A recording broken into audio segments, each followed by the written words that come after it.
अस्सलाम वालेकुम dear friends, आप देख रहे हैं मेरा YouTube channel Sajad Danish artist. तो दोस्तों, आज भी हम कौमी तराने के अल्फाज की कुछ एक्सरसाइज लिखते हैं।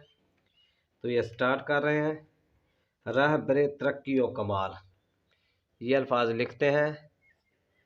तो ये शुरू कर रहे हैं।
रह बरे तरक्की व कमाल। दोस्तों, ये थी हमारी आज की एक्सरसाइज।